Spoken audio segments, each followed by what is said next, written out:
Assalamualaikum warahmatullahi wabarakatuh. Semoga semua kebaikan terlimpah kepada kita semua. Amin ya rabbal alamin. Suatu hari, Abu Nawas kedatangan 3 orang tamu utusan baginda Raja Harun ar-Rasyid.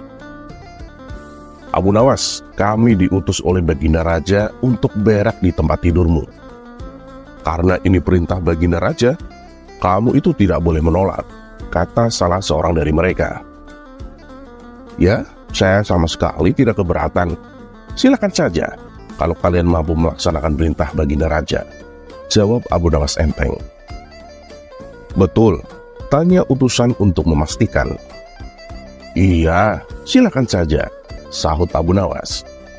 Abu Nawas pun mengawasi orang-orang itu beranjak ke tempat tidurnya dengan geram. Berak di tempat tidur, betul-betul kurang ajar, kelewatan batas. Pada saat mereka hendak bersiap-siap berak, mendadak Abu Nawas berkata, "Hei, maaf nih, ada yang lupa saya sampaikan kepada kalian." "Apa itu Abu Nawas?" tanya mereka. "Saya ingatkan ya, supaya kalian itu jangan melebihi perintah baginda Raja. Jika kalian langgar, saya pukul tubuh kalian dengan bentuan. Setelah itu baru saya laporkan kepada baginda Raja bahwa kalian melanggar perintahnya," jawab Abu Nawas dengan serius. Bahkan kini Abu Nawas sudah mengambil pentungan kayu besar. Apa maksudmu Abu Nawas?" tanya mereka belum mengerti. "Ingat," kata Abu Nawas tegas, "perintah baginda Raja kan hanya berak di tempat tidur."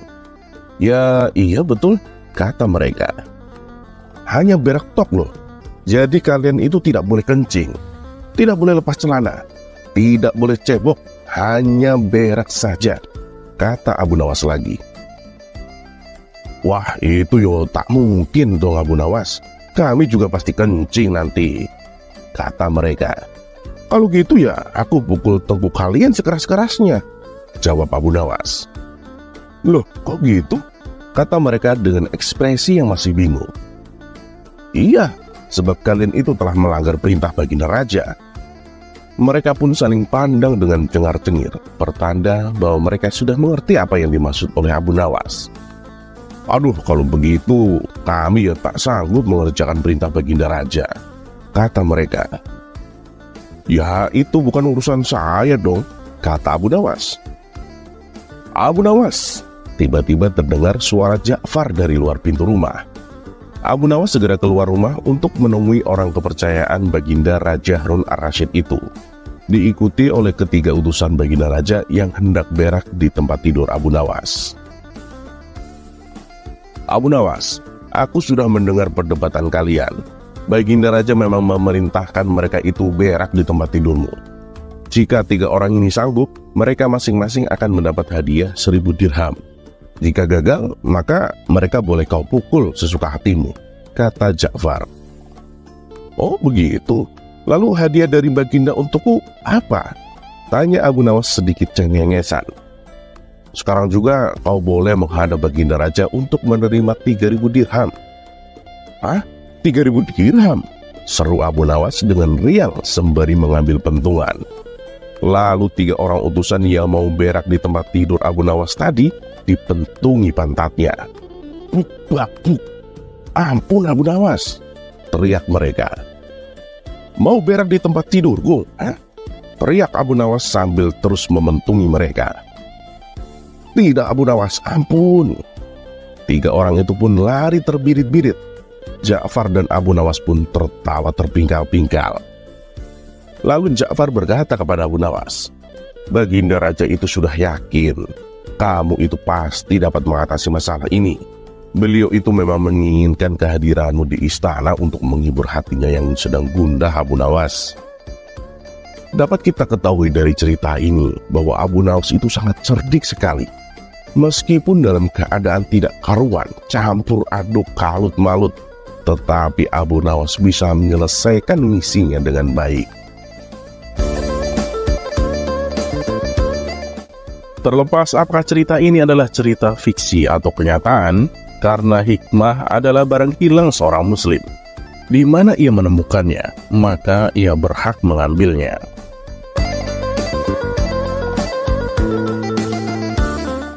Dan seperti biasa, Terima kasih. Wassalamualaikum warahmatullahi wabarakatuh. Kisah selanjutnya.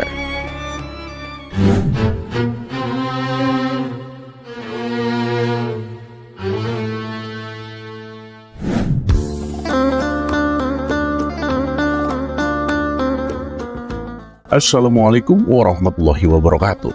Semoga semua kebaikan terlimpah kepada kita semua. Amin ya rabbal alamin. Setelah Baginda Raja pulang dari hutan, setelah dijual oleh Abu Nawas ke pengebul budak, ia langsung memerintahkan para prajuritnya menangkap Abu Nawas. Tetapi Abu Nawas telah hilang entah kemana, karena ia tahu sedang diburu oleh para prajurit kerajaan. Dan setelah ia tahu para prajurit kerajaan sudah meninggalkan rumahnya, Abu Nawas pun berani pulang ke rumah. "Suamiku, para prajurit kerajaan tadi pagi mencarimu," kata istri Abu Nawas. "Iya istriku, ini urusan gawat sekali. Aku baru saja menjual Sultan Harun ar-Rasyid menjadi budak." "Apa?" tanya kaget istri Abu Nawas. "Raja kujadikan budak," kata Abu Nawas lagi. "Aduh, kenapa kau melakukan itu suamiku?" tanya istri Abu Nawas. "Ya, supaya dia tahulah di negerinya ada praktek jual beli budak. Dan jadi budak itu sengsara," jelas Abu Nawas kepada istrinya. "Sebenarnya maksudmu itu baik, tapi Baginda Raja pasti marah. Buktinya, para prajurit diperintahkan untuk menangkapmu," kata istri Abu Nawas. "Menurutmu apa yang akan dilakukan Sultan Harun ar-Rasyid kepada aku?" tanya Abu Nawas kepada istrinya. "Ya pasti kamu akan dihukum berat lah suamiku," kata istri Abu Nawas dengan nada menyesal. "Waduh, gawat kalau begitu. Aku akan mengerahkan ilmu yang kusimpan," kata Abu Nawas sambil sedikit ketakutan. Abu Nawas pun masuk ke dalam. Ia mengambil air wudhu, lalu mendirikan sholat 2 rakaat. Lalu berpesan kepada istrinya apa yang harus dikatakan bila Baginda Raja datang. Tidak berapa lama kemudian tetangga Abu Nawas kaget karena istri Abu Nawas menjerit-jerit. "Ada apa?" tanya tetangga Abu Nawas sambil tergopoh-gopoh. "Suamiku mati," ucap istri Abu Nawas sambil menangis. "Hah? Abu Nawas mati?" tanya tetangganya dengan nada tak percaya. Kini kabar kematian Abu Nawas pun tersebar ke seluruh pelosok negeri. Baginda Raja terkejut. Kemarahan dan kegeraman beliau agak surut, mengingat Abu Nawas adalah orang yang paling pintar menyenangkan dan menghibur Baginda Raja. Baginda Raja beserta beberapa pengawal dan juga seorang tabib istana segera menuju rumah Abu Nawas. Tabib tersebut segera memeriksa Abu Nawas. Sesaat kemudian ia memberi laporan kepada Baginda Raja bahwa Abu Nawas memang telah mati beberapa jam yang lalu. Setelah melihat sendiri tubuh Abu Nawas terbujur kaku tak berdaya, Baginda Raja pun merasa terharu dan meneteskan air mata. Beliau bertanya kepada istri Abu Nawas. "Adakah pesan terakhir Abu Nawas untukku?" tanya Baginda Raja. "Ada Paduka Yang Mulia," kata istri Abu Nawas sambil menangis. "Katakanlah," kata Baginda Raja. "Jadi suami hamba, Abu Nawas, memohon sudilah kiranya Baginda Raja mengampuni semua kesalahannya dunia akhirat di depan rakyat," kata istri Abu Nawas terbata-bata. "Baiklah, kalau itu permintaan terakhir Abu Nawas," kata Baginda Raja menyanggupi. Jenazah Abu Nawas pun diusung di atas keranda. Kemudian Baginda Raja mengumpulkan rakyatnya di tanah lapang. Beliau berkata, "Wahai rakyatku, dengarkanlah bahwa hari ini aku, Sultan Harun ar-Rasyid, telah memaafkan segala kesalahan Abu Nawas yang telah diperbuat terhadap diriku dari dunia hingga akhirat. Dan kalianlah sebagai saksinya." Dan tiba-tiba dari dalam keranda yang terbungkus kain hijau terdengar suara keras, "Alhamdulillah." Seketika pengusung jenazah ketakutan, apalagi melihat Abu Nawas bangkit sendiri seperti mayat hidup. Dan seketika itu juga rakyat yang berkumpul lari tunggang langgang, bertubrukan dan banyak yang jatuh terkilir. Abu Nawas sendiri segera berjalan ke hadapan Baginda. Pakaiannya yang putih-putih bikin Baginda keder juga. Kamu sebenarnya mayat hidup? Atau memang hidup lagi? Tanya Baginda Raja dengan gemetar. Hamba masih hidup, tuanku. Hamba mengucapkan terima kasih yang tak terhingga atas pengampunan tuanku, kata Abu Nawas sambil cengengesan. Jadi kau masih hidup? Tanya Baginda Raja heran.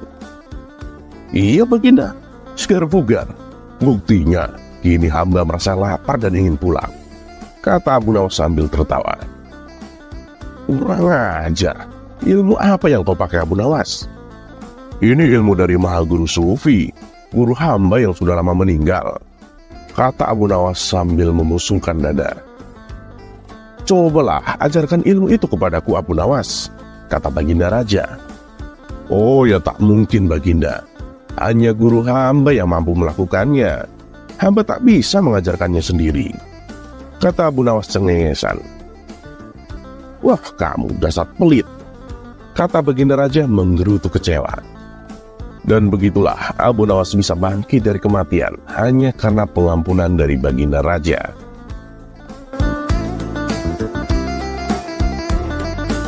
Terlepas apakah cerita ini adalah cerita fiksi atau kenyataan, karena hikmah adalah barang hilang seorang muslim. Di mana ia menemukannya, maka ia berhak mengambilnya.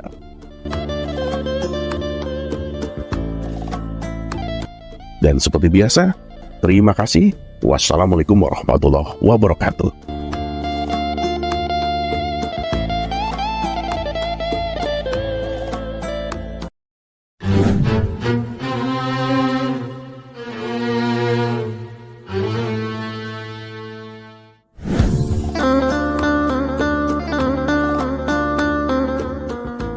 Assalamualaikum warahmatullahi wabarakatuh. Semoga semua kebaikan terlimpah kepada kita semua. Amin ya rabbal alamin. Kisah Abu Nawas tak ada habisnya untuk diceritakan hingga kapanpun.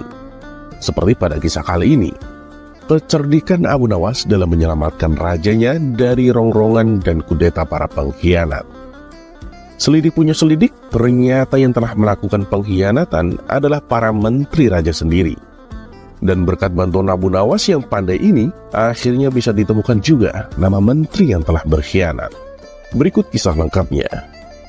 Pada suatu hari di kerajaan yang dipimpin oleh Raja Harun ar-Rasyid telah terjadi huru-hara. Rakyatnya tak lagi mendapat ketenangan seperti biasanya karena telah terjadi penculikan dan pembunuhan yang misterius. Raja dan para prajuritnya akhirnya mengetahui bahwa huru-hara tersebut bukan datang dari musuh, melainkan dari dalam istana sendiri yang diotaki oleh para menterinya. Namun sayangnya, Raja sangat kesulitan untuk mencari siapa yang bersekongkol terhadap tindakan penculikan dan pembunuhan tersebut. Karena dia melihat bahwa para menterinya semuanya taat kepadanya. Maka dari itulah dipanggillah Abu Nawas yang dikenal memiliki otak yang cerdas. Akhir-akhir ini aku gelisah Abu Nawas. Seolah ada seseorang yang hendak mengkudetaku. Apa ada yang salah dengan kepemimpinanku? Tanya Raja kepada Abu Nawas. Ampun beribu ampun Baginda. Apa yang bisa hamba lakukan untuk membantu? Tanya Abu Nawas.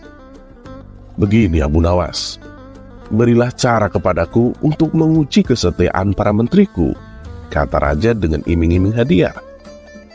Baiklah Paduka, berilah waktu hamba sehari saja agar bisa memikirkan caranya, ujar Abu Nawas sambil beranjak meninggalkan rajanya. Dan setibanya di rumah, Abu Nawas berpikir keras untuk menemukan cara yang terbaik dan terjitu. Karena kelelahan, Abu Nawas pun akhirnya tertidur dengan lelapnya. Pada keesokan harinya, ketika ia hendak sholat subuh, ia menemukan sorban yang berbau tidak sedap. Sorban itu memang telah lama tak dicuci oleh istrinya, mungkin ada sekitar 5 tahunan. Dan dari situlah Abu Nawas menemukan cara jitu untuk menguji kesetiaan para menteri kerajaan. Setelah sholat subuh, Abu Nawas pun segera bergegas menuju istana kerajaan untuk menghadap Raja Harun ar-Rasyid. Abu Nawas meminta sang raja untuk bersandiwara, seolah telah memiliki sorban sakti. Raja Harun pun setuju dan melakukan apa yang diperintahkan oleh Abu Nawas. Setelah itu, maka dikumpulkanlah kelima menterinya untuk menghadap. Di hadapan para menteri itu, raja mengatakan bahwa ia telah mendapat hadiah berupa sorban sakti, hasil pemberian dari kerajaan lain. Dan salah satu kesaktian sorban itu adalah bisa menentukan masa depan kerajaan di masa yang akan mendatang. Wahai para menteriku, cobalah bantu aku untuk menentukan masa depan negeri ini, titah Baginda Raja. Bagaimana caranya, wahai Baginda? Tanya salah seorang menteri. Masing-masing dari kalian, coba ciumlah sorban hadiah ini secara bergantian. Nah, apabila berbau wangi, maka kerajaan ini akan abadi selamanya. Tapi bila baunya busuk, maka kerajaan ini tidak akan lama lagi akan segera runtuh, jelas sang raja. Sesuai dengan perintah raja, para menteri satu persatu memasuki ruangan untuk mencium sorban sakti tersebut. Setelah semuanya telah mendapatkan giliran, maka dikumpulkanlah lagi menteri-menterinya. Bagaimana baunya? Tanya raja. Paduka yang mulia, sorban ini baunya sangat harum. Niscaya kerajaan ini akan tetap abadi, Paduka, jawab menteri pertama. Menteri kedua dan menteri ketiga pun menjawab sama dengan menteri pertama. Intinya adalah mereka berusaha untuk membuat rajanya senang. Kini giliran menteri keempat dan kelima angkat bicara. Di luar dugaan, menteri keempat dan kelima ini mengatakan bahwa sorban sakti tersebut baunya busuk dan menyengat hidung. Mendengar pernyataan menteri keempat dan kelima itu, raja akhirnya murka dan membuka rahasia bahwa sorban yang dikiranya sakti tersebut adalah milik Abu Nawas yang memang sudah usang dan tak dicuci lama sekali. Menggetarlah badan para menteri pertama, kedua, dan ketiga. Ya, kini aku tahu siapa di antara kalian yang telah berkhianat kepadaku. Kalian telah terbukti berbohong, dan kalian pantas untuk masuk penjara, ujar Raja Harun. Menteri pertama, kedua, dan ketiga segera ditangkap dan dimasukkan ke dalam penjara. Kepada menteri keempat dan kelima, Raja Harun memberikan hadiah kepada mereka karena kesetiaan yang telah diberikan. Tak lupa juga, Abu Nawas mendapat bagian hadiah yang telah dijanjikan oleh Raja Harun kemarin hari. Terlepas apakah cerita ini adalah cerita fiksi atau kenyataan, karena hikmah adalah barang hilang seorang muslim. Di mana ia menemukannya, maka ia berhak mengambilnya.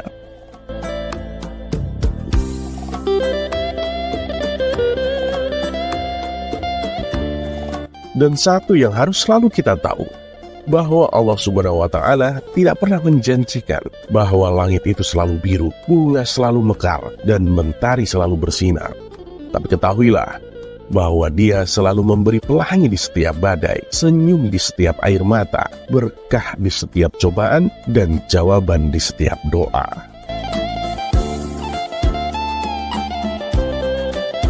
Dan seperti biasa, terima kasih. Wassalamualaikum warahmatullahi wabarakatuh.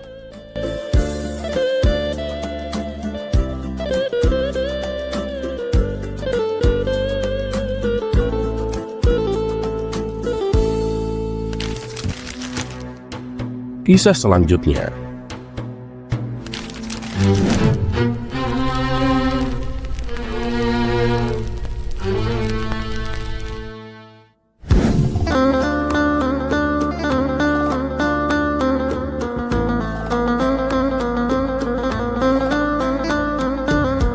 Assalamualaikum warahmatullahi wabarakatuh.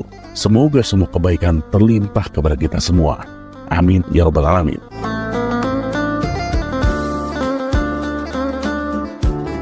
Pada suatu hari, Abu Nawas menghadap ke istana. Ia pun bercakap-cakap dengan Baginda Raja dengan riang gembira. Tiba-tiba terlintas dalam benak raja, bukankah ibunya Abu Nawas ini sudah lama meninggal? Aku ingin mencoba kepandiannya sekali lagi. Aku ingin menyuruh dia membawa ibunya ke istanaku. Kalau berhasil akan aku beri hadiah 100 dinar. Abu Nawas, coba besok bawalah ibumu ke istanaku. Nanti aku beri engkau hadiah 100 dinar.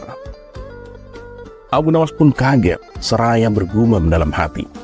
Aneh, Bukankah raja sudah tahu kalau ibuku sudah meninggal? Tapi mengapa beliau memerintahkan itu? Namun dasar Abu Nawas, ia pun menyanggupi perintah itu. Baiklah, tuanku yang mulia. Esok pagi hamba akan bawa ibu menghadap kemari. Jawabnya mantap. Setelah itu ia pun memohon diri. Sesampainya di rumah, setelah makan dan minum, ia pun pergi lagi. Dijelajahinya sudut-sudut negeri itu, menyusuri jalan, lorong dan kampung untuk mencari seorang perempuan tua yang akan dijadikan sebagai ibu angkat. Rupanya tak mudah menemukan sesosok perempuan tua. Setelah memeras tenaga, mengayun langkah ke sana kemari hingga jontor, barulah ia menemukan yang dicari. Perempuan itu adalah seorang pedagang kue apem di pinggir jalan yang sedang memasak kue-kue dagangannya. Dihampirinya lah perempuan tua itu. "Wahai ibu, bersediakah engkau kujadikan ibu angkat?" kata Abu Nawas. "Kenapa engkau berkata demikian? Dan untuk apa?" tanya si ibu tua itu. Maka diceritakanlah perihal dirinya yang mendapat perintah dari baginda raja agar membawa ibunya ke istana. Padahal ibunya sudah lama meninggal. Juga dijanjikan akan membagi 2 hadiah dari raja yang akan diterimanya nanti. Nah, nanti uang itu dapat ibu simpan untuk bekal bila sewaktu-waktu dipanggil Tuhan, kata Abu Nawas. "Ya baiklah, aku sanggup memenuhi permintaanmu itu," kata si ibu tua itu. Setelah itu Abu Nawas pun menyerahkan sebuah tasbih dan berpesan agar terus menghitung biji tasbih itu meskipun di depan raja, dan jangan menjawab pertanyaan yang diajukan. Sebelum meninggalkan perempuan itu, Abu Nawas pun mewanti-wanti agar rencana ini tidak sampai gagal. Untuk itu ia akan menggendong perempuan tua itu ke istana. "Baiklah anakku, semoga Tuhan memberkahimu," kata si ibu tua itu. "Amin ya robbal alamin, dan terutama kepada ibuku," kata Abu Nawas. Keesokan harinya pagi-pagi sekali, Abu Nawas sudah sampai di istana, lalu memberikan salam kepada baginda raja. "Waalaikumsalam Abu Nawas," jawab baginda raja. Setelah itu baginda raja memandang Abu Nawas. Bukan main terkejutnya Raja Harun melihat Abu Nawas menggendong seorang perempuan tua. "Siapa yang kamu gendong itu? Itu ibumu?" tanya baginda raja. "Tapi kenapa siang begini kamu baru sampai, Abu Nawas?" "Benar Paduka yang mulia, inilah ibuku. Beliau ini sudah tua dan kakinya lemah, tak mampu berjalan kemari. Padahal rumahnya sangat jauh. Itulah sebabnya hamba gendong ibu kemari," kata Abu Nawas sambil menundukkan ibu tua di hadapan raja. Setelah duduk, ibu tua itu pun memegang tasbih dan segera menghitung biji tasbih tanpa henti. Meski baginda raja mengajukan beberapa pertanyaan kepadanya. Tentu saja Raja Harun tersinggung. Ibumu ini sangat tidak sopan. Lagi pula apa yang diucapnya itu sampai tak mau berhenti. Abu Nawas pun berkata, "Ya Paduka yang mulia, ibuku ini mempunyai suami 99 Paduka. Beliau sengaja menghafal nama-nama mereka satu persatu dan tidak akan berhenti sebelum selesai semuanya." Demi mendengar ucapan Abu Nawas tadi, perempuan tua itu pun melempar tasbih dan bersembah datang kepada baginda raja. "Ya tuanku yang mulia, saya ini dari muda sampai tua begini hanya punya seorang suami. Apabila sekarang ini berada di hadapan Paduka, itu adalah atas permintaan si Abu Nawas ini. Dia berpesan agar hamba menghitung-hitung biji tasbih dan tak menjawab pertanyaan Paduka. Janjinya, nanti Abu Nawas akan membagi 2 hadiah yang akan diterimanya dari Paduka." Begitu mendengar ucapan perempuan tua itu, Raja Harun ar-Rasyid pun tertawa dan menyuruh memukul Abu Nawas 100 kali. Ketika perintah itu akan dilaksanakan, Abu Nawas pun meminta izin untuk dipertemukan dengan baginda raja.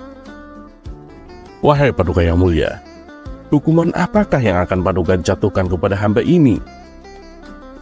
"Abu Nawas, karena engkau berjanji kepadaku akan membawa ibumu kemari, aku pun berjanji akan memberi hadiah uang 100 dinar. Tapi karena kamu tak bisa memenuhi janjimu, terimalah 100 kali pukulanku," kata baginda raja. Ya Paduka yang mulia, hamba kan sudah berjanji dengan perempuan tua ini akan membagi 2 hadiah yang akan Paduka berikan kepada hamba. Tetapi karena sekarang hamba mendapatkan dera, hadiah itu juga harus dibagi 2. Karena yang bersalah kan 2 orang Paduka. Hamba terima hukuman itu, tetapi 50-50 dengan perempuan tua ini, kata Abu Nawas. Dalam hati Baginda Raja bergumam, jangankan dipukul 50 kali, dipukul sekali saja perempuan tua ini tak akan mampu berdiri lagi. Setelah itu, Raja Harun ar-Rasyid memberi 50 dinar kepada perempuan tua itu, sambil berpesan agar tidak cepat percaya kepada Abu Nawas bila lain kali menemuinya. Dengan sukacita diterimanya hadiah itu dan dipandangnya Abu Nawas. Ya Paduka yang mulia, ampun beribu ampun. Jika ibuku telah mendapat anugerah dari Paduka, tidak adil kiranya bila anaknya ini dilupakan begitu saja. Ya, terimalah pula bagianmu Abu Nawas, ujar Baginda Raja sambil tersenyum.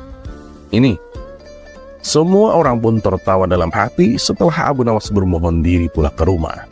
Demikian pula perempuan tua itu dan semua yang hadir di istana bahagia dengan perasaannya masing-masing.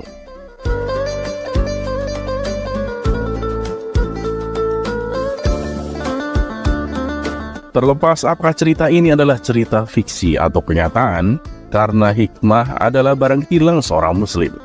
Di mana ia menemukannya, maka ia berhak mengambilnya. Dan satu yang harus selalu kita tahu, bahwa Allah Subhanahu wa Ta'ala tidak pernah menjanjikan bahwa langit itu selalu biru, bunga selalu mekar, dan mentari selalu bersinar. Tapi ketahuilah bahwa Dia selalu memberi pelangi di setiap badai, senyum di setiap air mata, berkah di setiap cobaan, dan jawaban di setiap doa. Dan seperti biasa, terima kasih. Wassalamualaikum warahmatullahi wabarakatuh.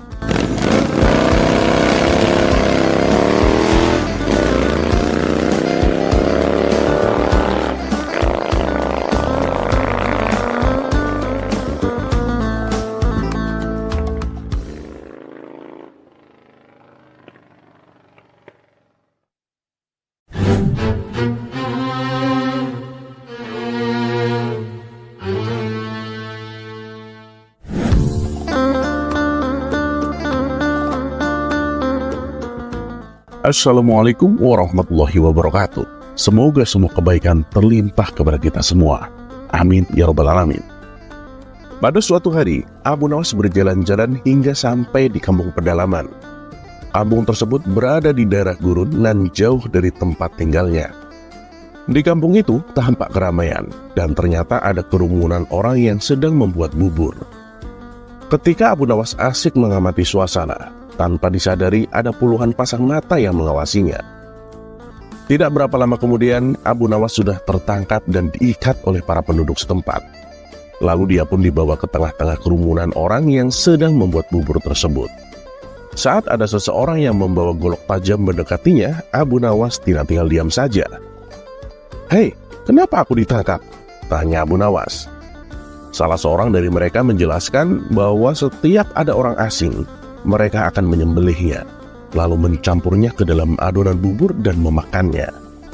Mendengar penjelasan tersebut, Abu Nawas ketakutan juga. Namun, meski dalam keadaan terjepit, dia masih sempat berpikir dengan jernih. "Tunggu dulu kawan, kalian lihat saja, badanku ini kurus kering, jadi dagingku juga tidak banyak. Kalau kalian mau nih, besok aku akan bawakan temanku yang badannya gemuk, sehingga kalian bisa makan untuk 5 hari lamanya. Aku janji, maka lepaskan aku," pinta Abu Nawas. Karena janjinya itu, akhirnya Abu Nawas pun dilepaskan. Abu Nawas berpikir keras untuk menemukan siasat agar dirinya berhasil membawa teman yang gemuk. Terlintas di pikirannya seseorang yang bernama Raja Harun ar-Rasyid. Seharusnya Raja tahu kondisi ini, dan alangkah baiknya kalau dia mengetahuinya sendiri, gumam Abu Nawas dalam hati. Abu Nawas pun segera menghadap Raja Harun ar-Rasyid. Dengan berbagai bujuk rayu, akhirnya dia berhasil mengajak Raja hanya berduaan saja. Sesampainya di kampung pedalaman itu, tanpa banyak bicara, warga langsung menangkap Raja Harun ar-Rasyid. Abu Nawas pun segera meninggalkan kampung itu. Dalam hatinya ia berpikir, bila raja pintar, pasti dia akan bisa membebaskan diri. Tapi kalau tidak, ya paling juga mati. Abu Nawas berpikir gambling seperti itu karena dia yakin bahwa rajanya cukup cerdas untuk bisa meloloskan diri dari kampung pedalaman itu. Sementara itu, raja yang sedang ditawan tidak menyangka sekali akan disembelih warga kampung pedalaman yang masih merupakan wilayah kekuasaannya. Walaupun dalam keadaan takut, raja memiliki inisiatif juga. Kalau aku dijadikan bubur, dagingku ini tidak terlalu banyak karena hanya banyak lemaknya. Kalau diizinkan, kalian akan aku buatkan peci, kemudian dijual dengan harga yang jauh lebih mahal daripada harga buburmu itu. Ujuk Raja Harun ke warga perkampungan dalam. Mereka pun menyetujui dan meminta raja untuk menyelesaikan peci itu. Setelah peci selesai dibuat, raja pun dibebaskan. Dan setelah raja dibebaskan, Abu Nawas segera dipanggil karena telah berani mencelakakan rajanya sendiri. "Wahai Abu Nawas, kamu benar-benar telah membahayakanku. Kamu harus digantung," ujar Raja Harun dengan geram. Namun, Abu Nawas minta diberikan waktu untuk pembelaan dirinya. "Baiklah, tetapi kalau ucapanmu salah, niscaya engkau akan dibunuh juga hari ini," ujar Raja Harun. "Paduka yang mulia, alasan hamba menyerahkan Paduka kepada pembuat bubur itu karena ingin menunjukkan fakta kepada Paduka. Karena semua kejadian di dalam negeri ini adalah tanggung jawab Paduka kepada Allah SWT kelak. Ketahuilah Paduka, raja yang adil sebaiknya mengetahui perbuatan rakyatnya," kata Abu Nawas. Setelah mendengar pembelaan diri Abu Nawas, Raja Harun ar-Rasyid pun menerimanya dan membebaskan Abu Nawas. Setelah itu, raja pun melakukan pembinaan kepada suku pedalaman tersebut.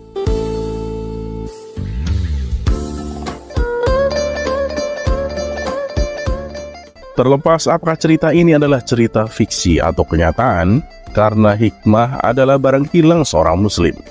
Di mana ia menemukannya, maka ia berhak mengambilnya.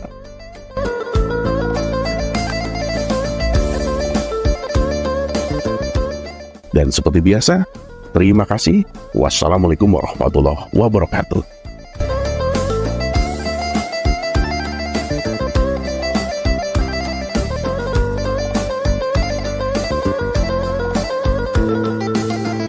Kisah selanjutnya.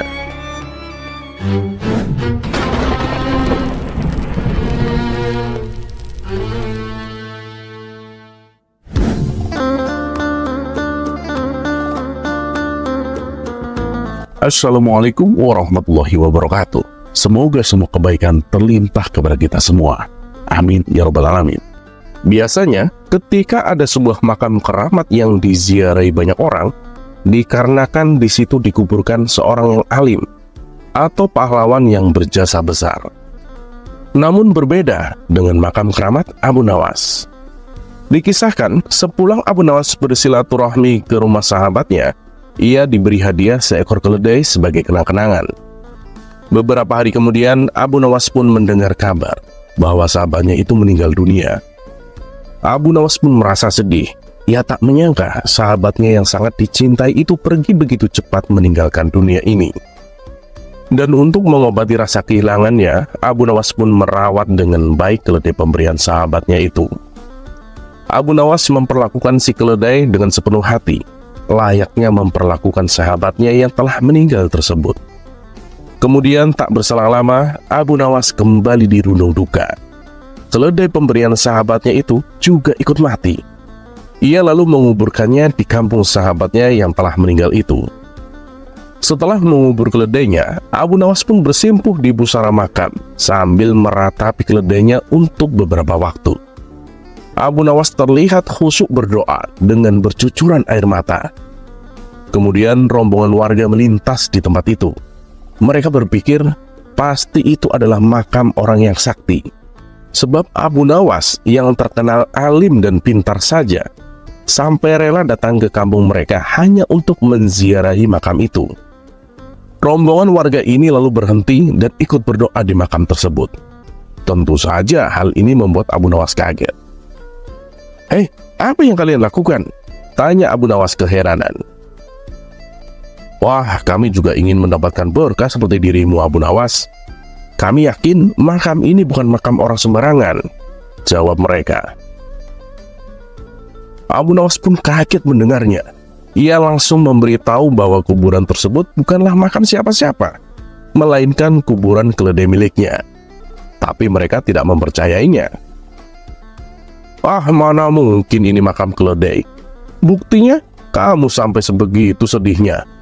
Kamu pasti ingin mencari keuntungan dari makam ini hanya untuk dirimu saja ya, ujar para warga. Abu Nawas pun sudah berkali-kali mencoba meyakinkan, tapi mereka tak menghiraukannya. Hingga akhirnya membuat Abu Nawas kewalahan. Dan ia pun menyerah dan meninggalkan kampung tersebut. Setelah bertahun-tahun kemudian, Abu Nawas diajak kawannya jalan-jalan mengunjungi kampung tempat keledai Abu Nawas dimakamkan. Sesampainya di sana, Abu Nawas dan kawannya merasa heran. Kenapa ada banyak orang mengunjungi sebuah makam? Bahkan ratusan orang terlihat antri bergantian menziarahi makam tersebut. Abu Nawas dan kawannya pun menjadi penasaran. Mereka sangat ingin mengetahuinya. Itu makam siapa yang kau kunjungi? Tanya Abu Nawas kepada seseorang yang kebetulan melintas di hadapannya. Itu makam keramat, Tuan, jawab orang itu singkat. Ayo Abu Nawas, kita ke sana. Aku sangat penasaran, ajak kawannya. Mereka berdua pun lalu mendekati makam keramat yang dimaksud, dan ramai dikunjungi sampai ratusan orang itu. Ternyata makam tersebut adalah makam keledai Abu Nawas yang telah bertahun-tahun meninggal. Melihat hal itu, spontan Abu Nawas tertawa terpingkal-pingkal. Abu Nawas, kenapa kamu tertawa? Apa ada yang lucu? Tanya kawannya heran. Kamu tahu tidak, makam siapa itu? Tanya Abu Nawas. Loh, memangnya kamu tahu? Kata kawannya balik bertanya. Ya tentu saja aku tahu. Aku sangat mengenali makam itu, jawab Abu Nawas. Abu Nawas lalu menceritakan kisah makam keledai pemberian sahabatnya itu. Mendengar cerita tersebut, sang kawan seketika ikut tertawa terpingkal-pingkal. Tingkah Abu Nawas dan kawannya ini membuat ratusan peziarah merasa terganggu dan menganggap mereka mengolok-olok makam keramat. Orang-orang lalu menegur Abu Nawas agar menjaga sikap. Tapi Abu Nawas justru malah tertawa lebih kencang. Tentu saja hal ini membuat orang-orang emosi. Mereka segera menangkap Abu Nawas dan hendak memukulinya. Weh, tunggu dulu. Kalian itu jangan cepat emosi. Kalian tahu tidak, makam yang kalian anggap keramat itu bukan makam orang alim, tapi makam keledaiku yang telah mati. Aku sengaja menguburnya di situ. Kalau kalian tidak percaya, gali saja kuburan itu. Kalau aku berbohong, silahkan kalian bunuh aku, ucap Abu Nawas. Ratusan orang yang hadir saling tatap satu sama lain. Ada yang percaya, ada pula yang tak percaya. Akhirnya untuk membuktikan ucapan Abu Nawas, mereka beramai-ramai menggali tanah makam tersebut. Ternyata memang benar. Yang mereka temukan adalah tulang belulang seekor keledai. Kemudian salah seorang warga bertanya kepada Abu Nawas, "Ini kenapa bisa seperti ini, Abu Nawas?" Abu Nawas pun lalu menjelaskan awal mulanya dan kenapa keledainya dimakamkan di kampung mereka.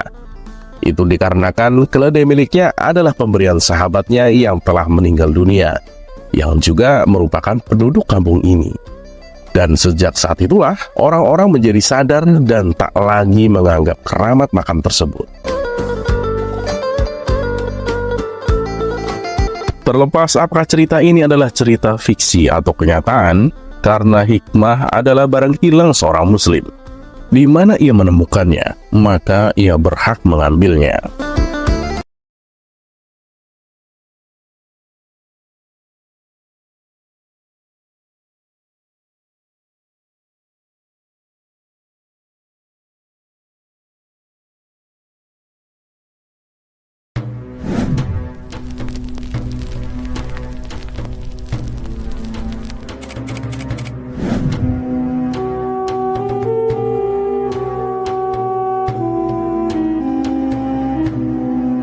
Assalamualaikum warahmatullahi wabarakatuh. Semoga semua kebaikan terlimpah kepada kita semua.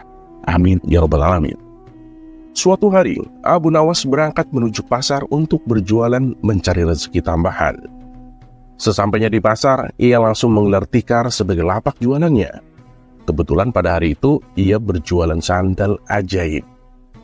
Abu Nawas mulai berteriak-teriak, menawarkan barang dagangannya kepada orang-orang yang di pasar. Sandal ajaib, silakan dibeli, sandal ajaib. Teriak Abu Nawas berkali-kali di pasar. Sesaat kemudian datang seorang pemuda menghampirinya dan melihat-lihat barang dagangannya. Silakan tuan, mau membeli sandal? Tanya Abu Nawas. Iya, apakah ini sandal ajaib? Tanya pemuda. Oh, tentu saja tuan, sandal ini sandal ajaib, jawab Abu Nawas. Saya tuh ingin mencari sandal yang bisa merubah hidupku yang miskin ini, kata pemuda itu. Hah, gimana? Maksud tuan bagaimana? Tanya Abu Nawas lagi. Jadi gini, saya ini kan sudah lama miskin dan ingin sekali menjadi orang kaya. Saya ingin membeli barang yang bisa memberi saya sebuah keberuntungan, kata pemuda itu. Sejurus kemudian Abu Nawas menunjukkan salah satu sandal ajaibnya. Ia mengatakan bahwa sandal itu akan membuat pemiliknya dari tidak berada menjadi berada. Karena tertarik dengan kata-kata Abu Nawas, tanpa berpikir panjang, pemuda itu langsung membeli sandal ajaib yang dijual oleh Abu Nawas. Pemuda itu langsung memakai sandal ajaib tersebut, kemudian meninggalkan Abu Nawas dan berkeliling kampung, dengan harapan semoga keberuntungan segera berpihak kepadanya. Pemuda tersebut terus-menerus berjalan mengitari kampung-kampung dengan menggunakan sandal ajaibnya tersebut. Namun harapannya tak kunjung terwujud juga. Bukannya keberuntungan, si pemuda malah mendapat kemalangan. Ia hampir saja dihakimi warga karena dikira pencuri yang sedang warawiri mengintai mangsa.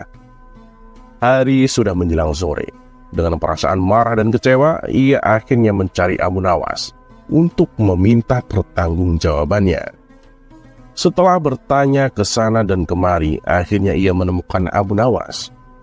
Assalamualaikum, sapa pemuda itu. Waalaikumsalam. Ternyata tuan. Bagaimana kabar tuan? Tanya Abu Nawas. Kabar buruk. Aku tidak merasakan keberuntungan apa-apa setelah memakai sandal ini. Malahan hampir saja aku celaka dihajar warga kampung gara-gara dikira pencuri. Padahal engkau kan sudah mengatakan jika sandal ini akan membawa keberuntungan kepada pemiliknya. Mana buktinya?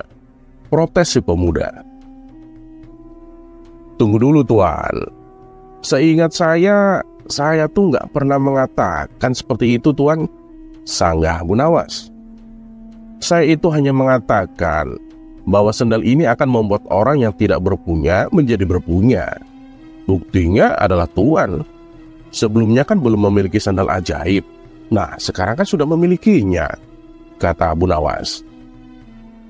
Mendengar penjelasan Abu Nawas, pemuda itu pun terdiam. Ia akhirnya sadar bahwa dirinya sedang salah menafsirkan. Lalu, mengapa engkau mengatakan bahwa sandal ini ajaib? Tanya pemuda. Oh, itu. Ya, kalau itu kan memang namanya sandal ajaib. Bukan sandalnya yang ajaib, jawab Abu Nawas. Gini tuan, jangan percaya kepada barang ajaib. Karena percaya kepada sesuatu selain Allah bisa membuat kita syirik dan akan mendapatkan kesusahan di dunia dan di akhirat kelak. Buktinya yang tuan alami sendiri hari ini. Oleh karena itu tuan, segeralah bertobat kepada Allah SWT, tambah Abu Nawas. Akhirnya dengan perasaan malu, pemuda itu pun pergi begitu saja, tanpa sepatah kata pun. Ia menyadari jika ia telah melakukan kesalahan, karena mengharap sesuatu kepada selain Allah dan tanpa berusaha. Mulai saat itu juga, ia langsung bertobat kepada Allah.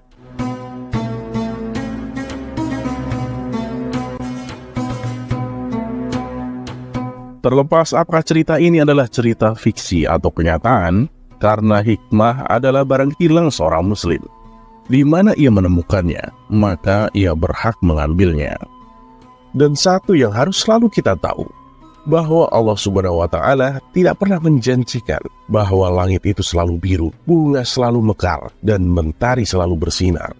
Tapi ketahuilah bahwa Dia selalu memberi pelangi di setiap badai, senyum di setiap air mata, berkah di setiap cobaan, dan jawaban di setiap doa.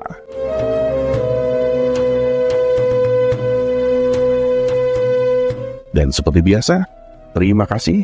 Wassalamualaikum warahmatullahi wabarakatuh.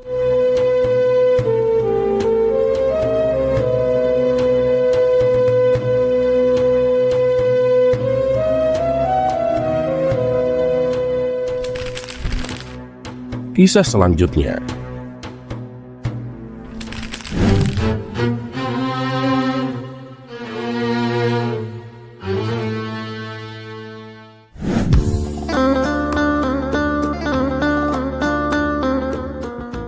Assalamualaikum warahmatullahi wabarakatuh. Semoga semua kebaikan terlimpah kepada kita semua. Amin ya rabbal alamin. Memiliki istri adalah ujian. Jika istri kita cantik, maka letak ujiannya ada pada bagaimana menasehatinya agar senantiasa menjaga kecantikan itu dari fitnah. Dan jika tak bisa disebut cantik, maka tugas seorang suami adalah menasehatinya agar senantiasa bersabar dan mencintainya dengan tulus. Bahwa Allah Ta'ala tak melihat fisik, melainkan apa yang ada di dalam hati. Abu Nawas memiliki istri yang amat cantik. Ia adalah kembang desa. Karenanya, berhasil mempersuntingnya adalah karunia, sekaligus ujian. Karunia sebab tak semua lelaki sekelasnya mendapatkan istri secantik itu. Dan ujian sebab ia harus menghadapi makar dan godaan laki-laki mata keranjang di kampungnya. Dan benar saja, setelah menikah dengan Abu Nawas beberapa bulan, istrinya pulang dari pasar seraya menekuk wajah dan murung. Sang suami pun mendekatinya seraya bertanya, "Apa yang terjadi, Adinda? Mengapa wajahmu sekejut itu?" Sang istri pun mengisahkan apa yang dialaminya. Katanya, dimanapun ia berada, selalu saja ada laki-laki yang menggodanya. Saat pergi belanja ke pasar, silaturahim, ataupun keperluan di tempat lainnya. Mendengar penuturan istrinya, Abu Nawas tak menjawab. Selepas memberikan perhatian secukupnya, Abu Nawas pun segera undur diri. Rupanya, Abu Nawas menemukan solusi untuk mengatasi laki-laki yang menggoda istrinya. Ia pun pergi ke pasar untuk membeli ubi-ubian dan bahan makanan lainnya. Usai berbelanja, Abu Nawas pun langsung mempersiapkan undangan sembari memasak hidangan. Ia mengundang semua laki-laki di kampungnya. Sebab yang mengundang adalah Abu Nawas, dan di rumahnya ada sosok wanita yang cantik. Laki-laki di kampungnya pun berbondong-bondong menghadiri undangan. Sesampainya di rumah Abu Nawas, dihidangkanlah makanan dari umbi-umbian yang telah diberi warna merah, hitam, coklat, putih, dan sebagainya. Tak perlu waktu lama, para tamu pun langsung menikmati hidangan dengan antusias. Mereka juga berhasrat menikmati makanan dengan warna yang berbeda. Ternyata dari banyak warna itu, rasanya sama saja. Hingga mereka pun saling berbisik, menanyakan rasa hidangan yang dimakan. Lama mereka berada di rumah itu, dan hidangan pun hampir habis. Salah satu di antara mereka memberanikan diri untuk bertanya kepada Abu Nawas. Abu Nawas, kami kan sudah lama di sini, namun kau tak menyampaikan apapun. Jadi, apa tujuanmu mengumpulkan kami?" Belum juga dijawab, ada orang lain yang menambahkan pertanyaan. "Terus, kenapa makanan yang kau hidangkan ini rasanya sama semua, padahal warnanya tuh beda-beda?" Setelah menghirup nafas sejenak, Abu Nawas pun angkat bicara. "Saudara-saudaraku, ketahuilah, aku mengundang kalian hanya untuk menikmati hidangan ini. Dan makanan yang berwarna-warna yang kalian makan itu seperti istri-istri kita." Saat Abu Nawas berhenti, sebagian orang yang sering menggoda istri Abu Nawas pun mulai memahami maksud diundangnya mereka. Memang kita akui bentuk fisiknya itu beda-beda. Pungkasnya diiringi kepergian beberapa orang yang merasa tertipu. Tapi ya mereka kan sama-sama wanita, rasanya kan juga sama. Dan setelah kejadian itu, istri Abu Nawas pun kini tidak lagi diganggu oleh laki-laki lain. Terlepas apakah cerita ini adalah cerita fiksi atau kenyataan, karena hikmah adalah barang hilang seorang muslim.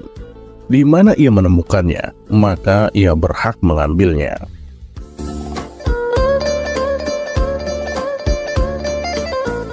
Dan seperti biasa, terima kasih. Wassalamualaikum warahmatullahi wabarakatuh.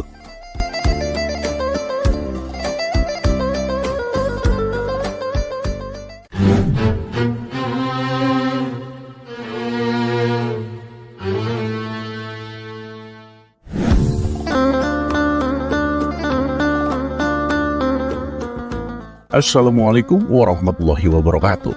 Semoga semua kebaikan terlimpah kepada kita semua. Amin ya rabbal alamin. Memang semua sudah tahu dan kagum akan kecerdasan Abu Nawas. Tak ada yang meragukannya sama sekali. Pada suatu hari, Raja Harun ar-Rasyid telah mempermalukan Abu Nawas dengan menyiram air kencing di depan para tamu undangan. Abu Nawas pun hanya bisa terdiam.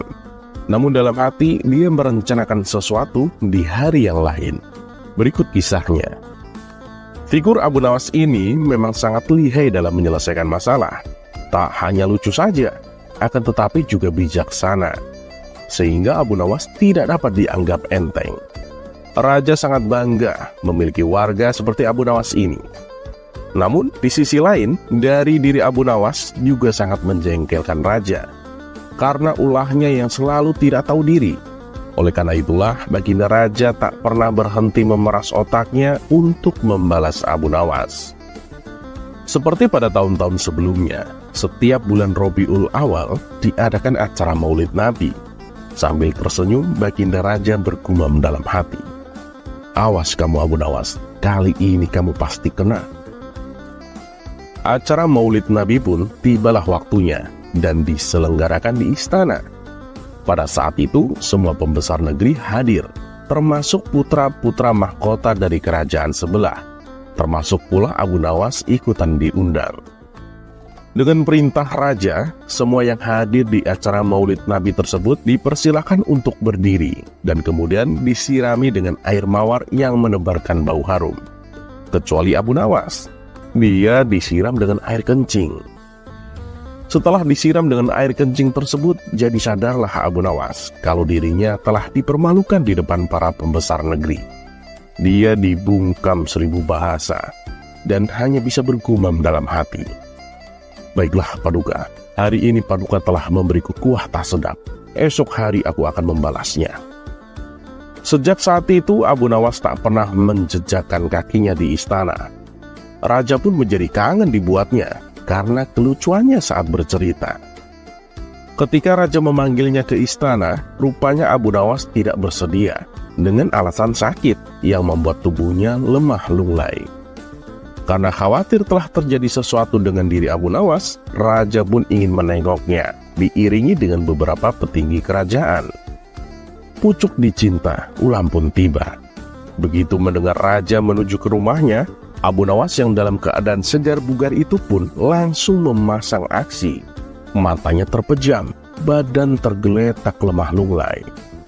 Namun sebelum dia beraksi demikian, dia telah terlebih dahulu menyuruh istrinya menyiapkan obat ajaib yang berbentuk bulatan kecil.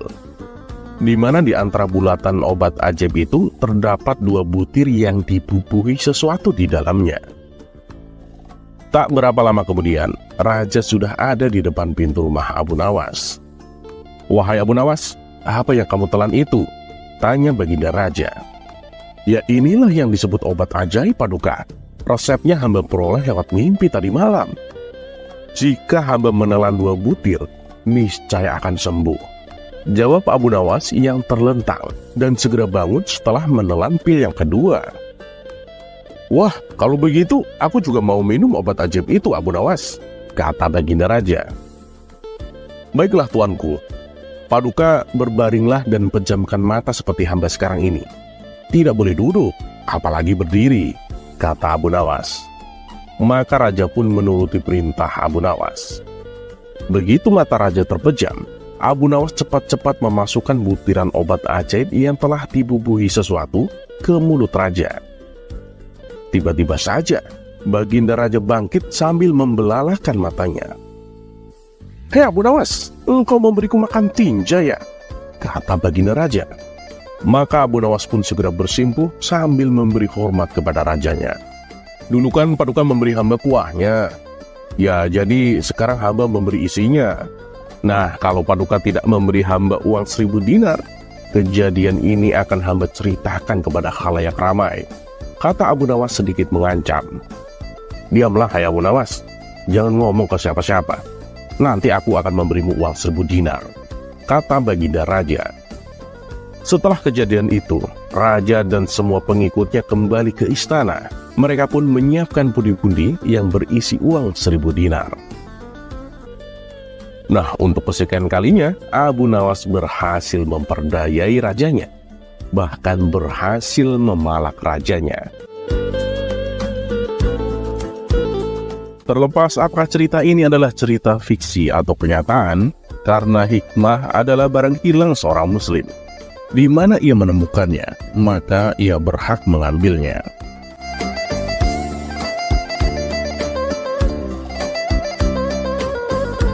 Dan satu yang harus selalu kita tahu, bahwa Allah Subhanahu wa Ta'ala tidak pernah menjanjikan bahwa langit itu selalu biru, bunga selalu mekar, dan mentari selalu bersinar. Tapi ketahuilah bahwa Dia selalu memberi pelangi di setiap badai, senyum di setiap air mata, berkah di setiap cobaan, dan jawaban di setiap doa.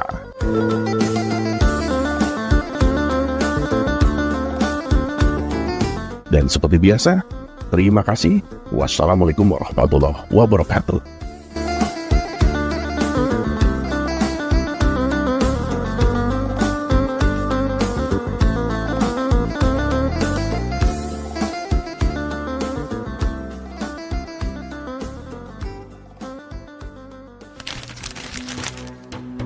Kisah selanjutnya.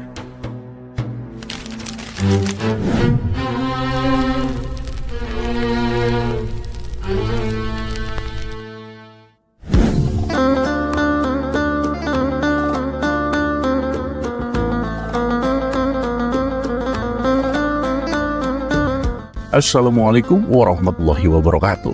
Semoga semua kebaikan terlimpah kepada kita semua. Amin ya rabbal alamin. Adalah Haris dan Naisa, sepasang suami istri dari suku Badui. Hidup mereka selalu berpindah-pindah tempat dengan membawa tendanya yang butut dan seekor hewan unta sebagai kendaraannya. Dimanapun mereka menemukan tempat yang ditumbuhi beberapa pohon kurma, mereka selalu singgah. Begitu pula saat menemukan rumput belukar yang ada kolam dengan air kotor, mereka pasti singgah di tempat tersebut. Kehidupan semacam itu telah mereka jalani bertahun-tahun lamanya. Dan Haris jarang sekali melakukan sesuatu di luar kebiasaannya sehari-hari, yaitu menjerat tikus gurun untuk diambil kulitnya, memintal tali dari serat kurma untuk dijual kepada kafilah yang lewat. Dan pada suatu hari, dalam pengembaraannya, mereka menemukan mata air di tengah-tengah padang pasir. Kemudian Haris berhenti untuk mencicipinya. "Wah, air ini seperti air surga. Rasanya lezat sekali," teriak Haris kegirangan. Sang istri pun ikut turun dan mencicipinya. "Iya, benar sekali suamiku. Air ini rasanya enak sekali," balas sang istri. "Kalau begitu, air ini harus kita bawa kepada orang yang bisa menghormatinya," ujar Haris. Ia pun memasukkan air tersebut ke dalam 2 kantong yang terbuat dari kulit kambing. Yang satu untuk bekal perjalanan, dan yang satunya lagi akan dipersembahkan kepada Baginda Raja.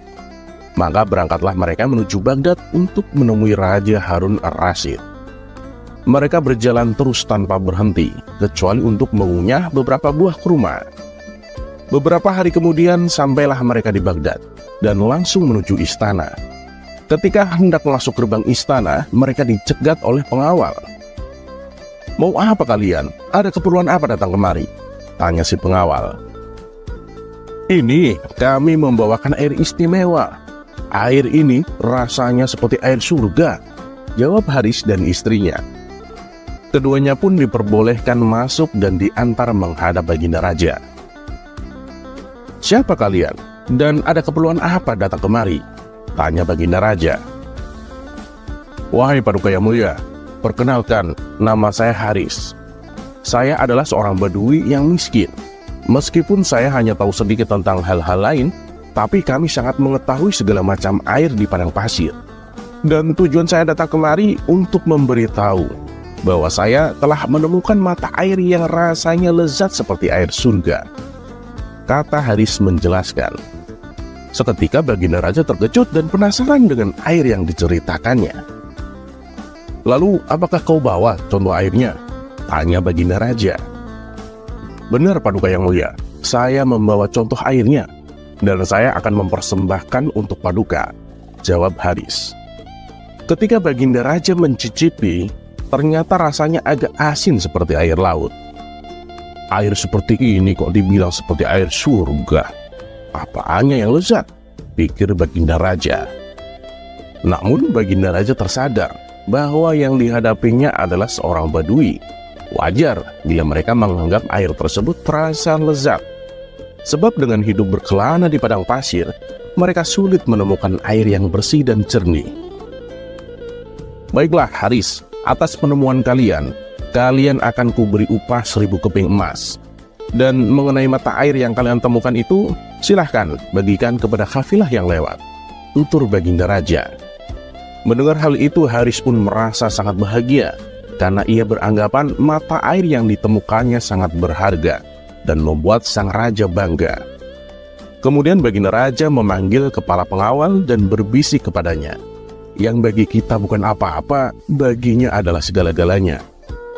Oleh karena itu, bawalah mereka pergi dari istana pada malam hari.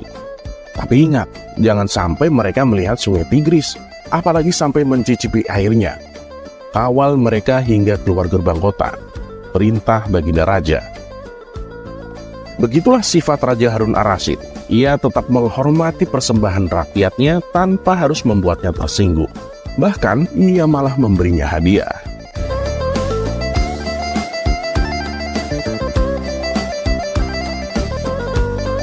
Terlepas apakah cerita ini adalah cerita fiksi atau kenyataan, karena hikmah adalah barang hilang seorang muslim. Di mana ia menemukannya, maka ia berhak mengambilnya.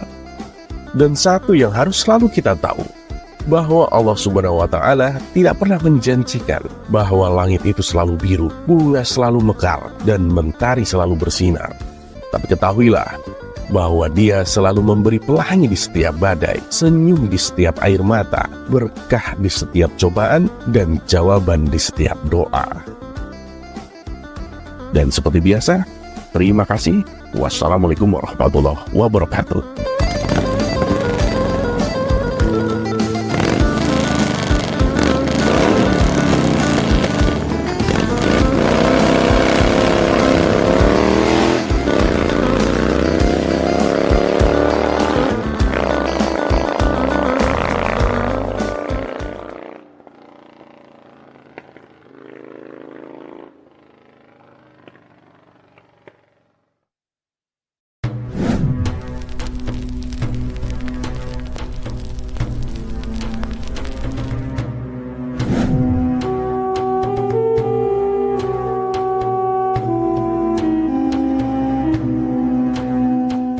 Assalamualaikum warahmatullahi wabarakatuh.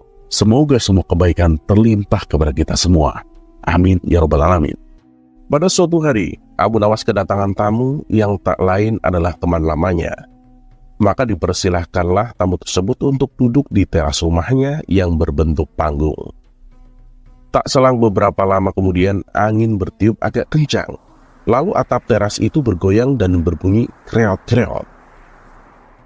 "Ya Abu Nawas, rupanya teras rumahmu ini sudah tua ya, dan kayaknya reot juga," tanya sang tamu. Abu Nawas pun menjawab, "Oh, jangan salah sangka kamu. Terasku ini berbunyi karena sedang bertasbih kepada Allah." "Ah, masa? Kok bisa begitu?" tanya tamu itu kembali dengan heran. "Ya benar. Memangnya kamu lupa bahwa semua makhluk di langit dan di bumi itu selalu bertasbih memuji Allah, jawab Abu Nawas kembali. Ah, yang bener kamu. Si tamu pun menimpali lagi. Abu Nawas kemudian menjelaskan, wah, kamu ini kayaknya lupa ya firman Allah di surat Al-Isra ayat 44. Bismillahirrahmanirrahim. Tusabbihu lahus samawati sab'u wal ardu wa man fihinna. Fa in min syai'in illa tusabbihu bihamdihi walakin la tafqahuna tasbihahum. Innahu kana haliman ghafura. Yang artinya langit yang 7, bumi dan semua yang ada di dalamnya bertasbih kepada Allah. Dan tidak ada sesuatu pun melainkan bertasbih dengan memujinya. Tetapi kamu tak mengerti tasbih mereka. Sesungguhnya dia maha penyantun lagi maha pengampun. Dan ketika mereka sedang ngobrol asik, tiba-tiba angin bertiup semakin kencang. Sementara goyangan dan bunyi teras Abu Nawas bertambah semakin kencang pula. Seketika itu juga Abu Nawas melompat keluar. Abu Nawas, mengapa kau lompat ketakutan begitu? Bukankah teras ini sedang bertasbih? Sergah sang tamu melihat Abu Nawas lari begitu saja. Sambil berlari, Abu Nawas pun menjawab, khawatir aku, jika semakin khusyuk teras ini bertasbih, dia akan bersujud. Dan akhirnya tamu itu pun ikut lompat mengikuti Abu Nawas. Selang beberapa saat, teras Abu Nawas pun benar-benar bersujud. Dan beberapa saat kemudian, teras itu pun terkapar.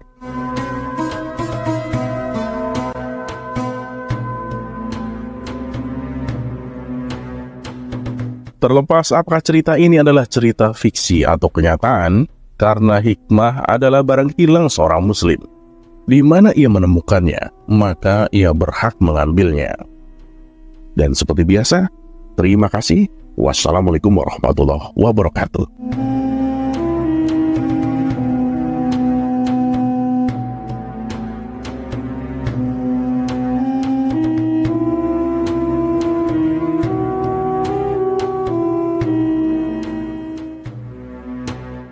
Kisah selanjutnya.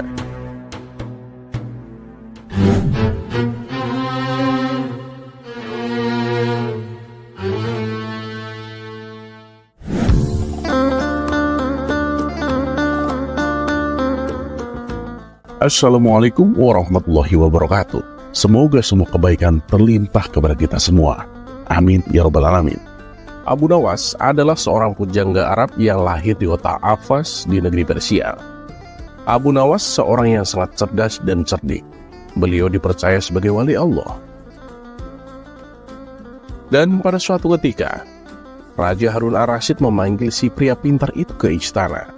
Raja pun berkata, hari ini aku punya misi yang lain untukmu, Abu Nawas, kata sang raja. Wah, apa yang harus saya kerjakan, Paduka Yang Mulia? Tanya Abu Nawas tak sabar. Kamu tahu kan bahwa kita ini punya teluk yang sangat luas. Tapi menyedihkan sekali, tak seorang pun pernah menyeberangi teluk itu. Dan saya jadi penasaran dan bertanya-tanya, apakah mungkin seorang manusia itu bisa berenang ke seberang teluk? Dan saya butuh kamu untuk menjawab keingintahuanku, Abu Nawas. Saya mau kamu mengambil misi ini sebagai tugas terhormat, kata sang raja kepada Abu Nawas. Waduh, tapi Paduka Yang Mulia, saya kan bukan seorang perenang yang handal, ujar Abu Nawas. Ya, saya tahu itu. Tapi kan setiap orang itu mengetahui kalau kamu adalah orang paling pintar di negeri ini. Dan kamu harus dapat mengerjakan tugas ini, kata baginda raja sedikit memaksa. Siap Paduka Yang Mulia, saya akan mengerjakannya, gerutu Abu Nawas sambil berjalan keluar. Abu Nawas pun lalu berjalan ke pantai. Ia memandangi teluk yang sangat luas itu, lalu duduk di bawah sebuah pohon palem. Ia mencoba mencari ide, menyiasati misi yang mustahil itu. Dan pada waktu itu, ia melihat pakaian anak-anak tergeletak di atas bebatuan di sampingnya. Di mana anak itu? Mereka pasti berenang di pantai, gumam Abu Nawas. Seketika itu juga senyumnya mengembang. Nampaknya ia telah menemukan ide yang cemerlang. Ia pun lalu pulang dan bangun pagi-pagi sekali pada hari berikutnya. Ia segera pergi ke pantai. Sambil tersenyum, Abu Nawas melepaskan pakaian dan cincinnya, lalu meletakkannya di atas pasir. Ia juga melepaskan sepatunya dan meletakkannya di samping pakaiannya. Setelah itu, Abu Nawas kembali lagi ke rumah. Dan 1 jam kemudian, raja dan para menterinya datang ke pantai. Mereka terkaget mengetahui ada pakaian yang ternyata milik Abu Nawas.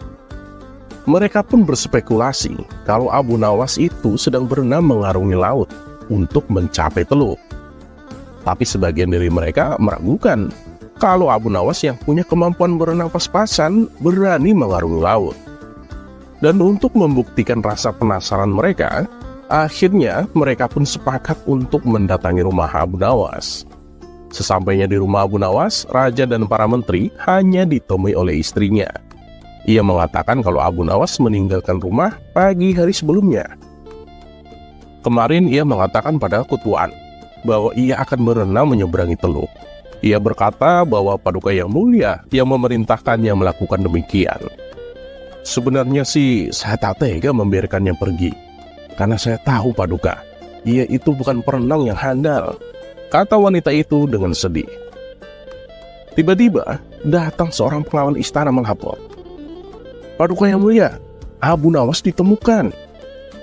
Pengawal kemudian bercerita jika pada larut sore 3 nelayan di pantai melihat seorang pria berenang. Ketika mereka mendekatinya, mereka tahu bahwa yang berenang adalah Abu Nawas. Karena terlihat sangat lelah, maka mereka membantu Abu Nawas mencapai pantai. Tapi tak lama setelah itu, Abu Nawas malah pingsan. Berita itu pun menyebar dengan cepat hingga sampai ke telinga pengawal istana. Dan tak lama setelah itu, raja dan beberapa pengawal pergi ke pantai. Raja pun lalu duduk di samping Abu Nawas. Abu Nawas, Abu Nawas, kata raja sambil menggoyang-goyangkan tubuh Abu Nawas. Ia pun membuka matanya dengan pelan. Raja Harun ar-Rasyid sangat senang. Ia memegang tubuh si pria cerdik itu dengan erat. Ia terlihat sangat menyesal karena telah menyebabkan Abu Nawas menderita. Abu Nawas hanya tersenyum tipis ketika sang raja memeluknya dan mengatakan, "Kamu hebat Abu Nawas," ucap sang raja. Terlepas apakah cerita ini adalah cerita fiksi atau kenyataan, karena hikmah adalah barang hilang seorang muslim. Di mana ia menemukannya, maka ia berhak mengambilnya.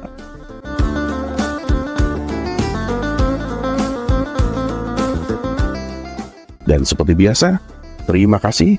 Wassalamualaikum warahmatullahi wabarakatuh.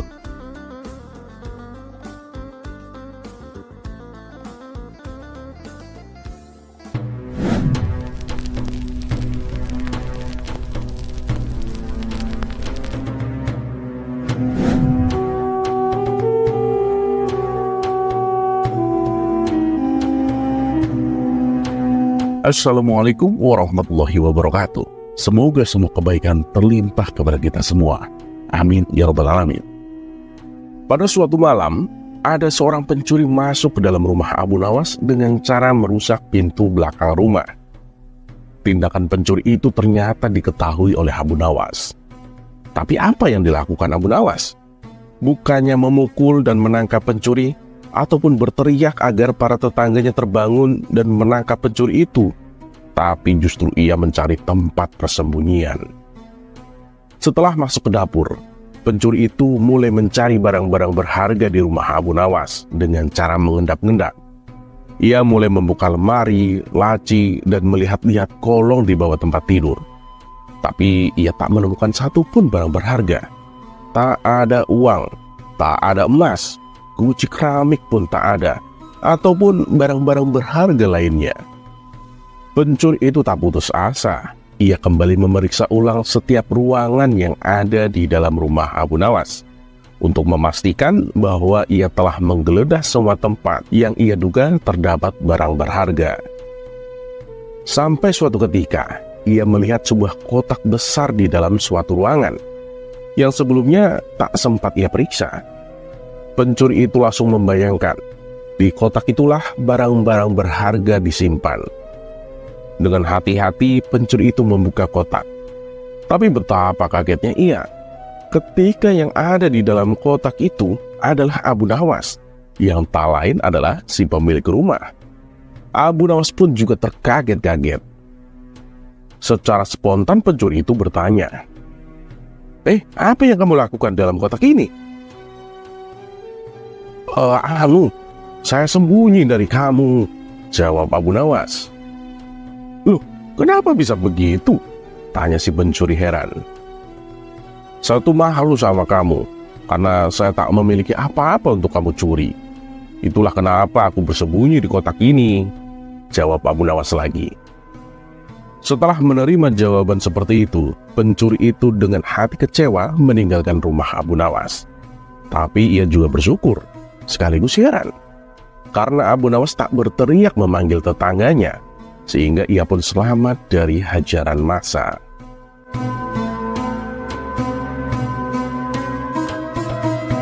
Terlepas apakah cerita ini adalah cerita fiksi atau kenyataan, karena hikmah adalah barang hilang seorang muslim.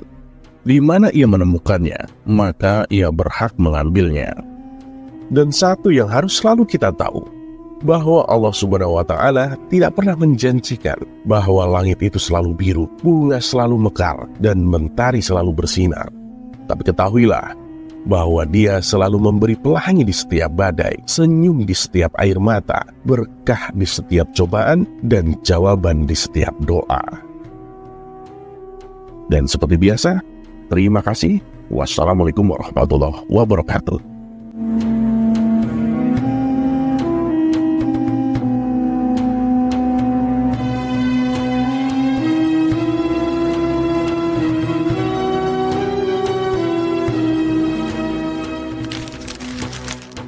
Kisah selanjutnya.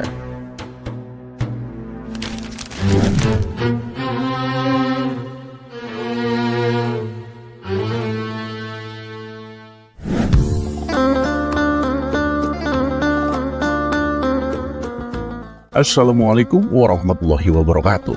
Semoga semua kebaikan terlimpah kepada kita semua. Amin ya rabbal alamin. Al-Kisah, pada suatu hari Abu Nawas berjalan di tengah pasar sambil melihat ke dalam topinya, lalu tersenyum bahagia. Orang-orang pun heran, lalu mereka bertanya, saudaraku, Abu Nawas, apa yang kau lihat ke dalam topimu itu? Kok sampai membuatmu tersenyum bahagia seperti itu? Oh ini, aku sedang melihat surga yang dihiasi barisan bidadari, kata Abu Nawas dengan ekspresi meyakinkan. Masa? Coba aku lihat, kata salah seorang yang penasaran melihat tingkah Abu Nawas. Ya silakan, tapi aku nggak yakin kamu bisa melihat seperti apa yang aku lihat, kata Abu Nawas. Loh, memangnya kenapa Abu Nawas? Tanya orang-orang di sekitar Abu Nawas yang serempak, karena sama-sama semakin penasaran. Ya, karena hanya orang beriman dan soleh saja yang bisa melihat surga dengan bidadarinya di dalam topi ini, kata Abu Nawas meyakinkan. Salah seorang mendekat, lalu berkata, sini, coba aku lihat. Silahkan, kata Abu Nawas. Orang itu pun bersegera melihat ke dalam topi, lalu sejenak menatap ke arah Abu Nawas, kemudian menengok orang di sekelilingnya. Wah, benar kamu. Aku melihat surga di topi ini dan juga bidadari. Subhanallah, kata orang itu berteriak. Orang-orang pun heboh ingin menyaksikan surga dan bidadari di dalam topi Abu Nawas. Tetapi Abu Nawas mewanti-wanti bahwa hanya orang beriman yang bisa melihatnya, tetapi tidak untuk orang kafir. Dari sekian banyak yang melihat ke dalam topi, banyak yang mengaku melihat surga dan bidadari. Tetapi ada beberapa di antaranya yang tidak melihat sama sekali dan berkesimpulan bahwa Abu Nawas telah berbohong. Mereka pun melaporkan Abu Nawas ke baginda raja dengan tuduhan telah menebarkan kebohongan di tengah masyarakat. Dan akhirnya Abu Nawas pun dipanggil menghadap baginda raja untuk diadili. Memangnya benar di dalam topimu bisa terlihat surga dengan bidadarinya? Tanya baginda raja. Benar Paduka Yang Mulia, tapi ya hanya orang beriman dan soleh saja yang bisa melihatnya. Kalau yang tidak bisa melihatnya, ya berarti dia belum beriman dan masih kafir itu. kalau Paduka mau menyaksikannya sendiri, silahkan, kata Abu Nawas. Baiklah, kalau begitu coba, aku mau menyaksikannya sendiri, kata Baginda Raja. Dan sudah tentu, Raja tak melihat surga, apalagi bidadari di dalam topi Abu Nawas. Tapi Raja lalu berpikir, kalau sampai ia mengatakan tidak melihat surga dan bidadari, berarti ia termasuk tidak beriman. Akibatnya bisa merusak reputasinya sebagai raja. Maka raja itu pun berteriak girang, "Wah, kamu benar Abu Nawas, aku menyaksikan surga dan bidadari di dalam topimu."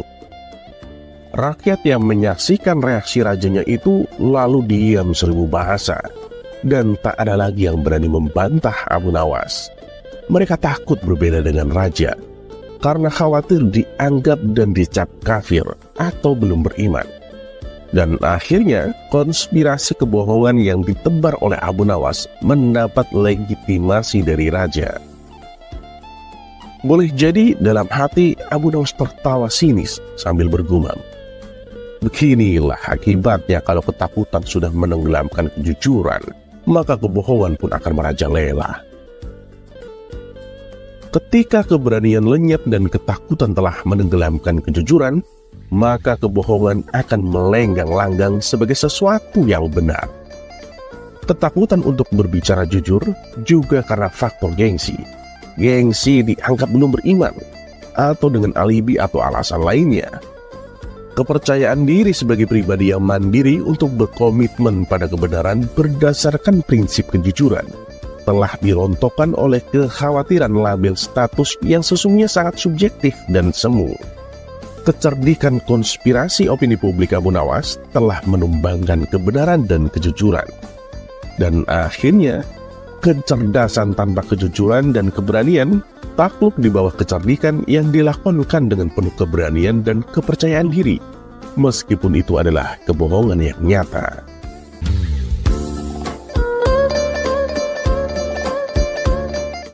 Terlepas apakah cerita ini adalah cerita fiksi atau kenyataan, karena hikmah adalah barang hilang seorang muslim. Di mana ia menemukannya, maka ia berhak mengambilnya.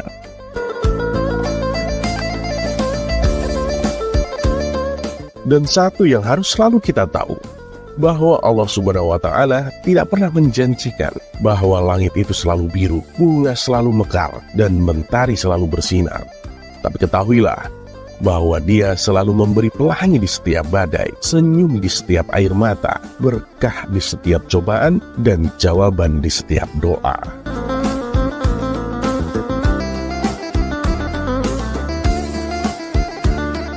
Dan seperti biasa, terima kasih.